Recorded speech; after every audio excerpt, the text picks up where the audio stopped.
தெரியல, நீங்கள் ஏதோ எல்லா கட்சி மாதிரி நம்மள ஒரு வேட்பாளர் எப்படி கருதிரதி துண்டுதா?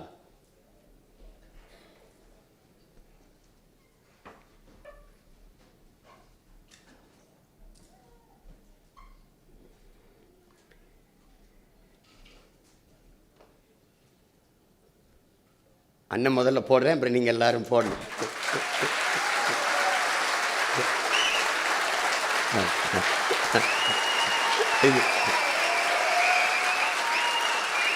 இதில் சிவப்பு மஞ்சள் இருக்குது, சிவப்பு மஞ்சள் இருக்குது. சிவப்பு வந்து குங்குமம், மஞ்சள் வந்து முகத்துக்கு பூசுறது, அது இல்லது, அது இல்லை. ஏன் மஞ்சள்? நாங்கள் போர் மரபினன். காது குத்தாம ஒரு மகனை புதைக்க மாட்டோம். உடம்பில் காயம்படாமல் தமிழன் மரபில் எவனையும் புதைச்சது கிடையாது. அப்படி பிறந்தவனை இறந்து விட்டால் நெஞ்சை கீறி புதைப்போம், இல்லைன்னா கள்ளி முள்ள போட்டு புதைப்போம். இருக்கா இல்லையான்னு பாரு. ஏன் காயம்படாமல் தமிழன் மரணிக்க மாட்டான்? ஏன்னா அவன் போர் மரபினன்.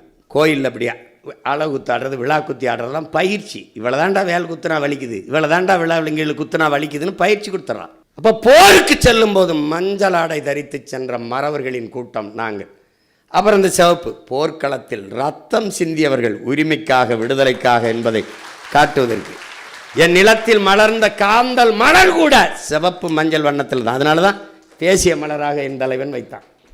அப்போ சிவப்பு மஞ்சள் வண்ணங்கள் சூரிய நெருப்பின் மிச்சங்கள் என்று இதை தூக்குறோம். அதனால அப்படி துண்டை போடும்போது இதெல்லாம் ஓடணும். இந்த எண்ணம் அதுக்கு தான் சொல்கிறது. அப்படி திமிர அப்படி போடணும், புரியுதா? துண்டை அப்படி போடணும். போடா மச்ச மாதிரி பிக்காளி மாதிரி கருப்பு மஞ்சள் ஜாப். ஒரு வரலாறு இருக்குடா, இந்த வண்ணத்துக்கு ஒரு வரலாறு இருக்குடா, அது சொல்லணும்.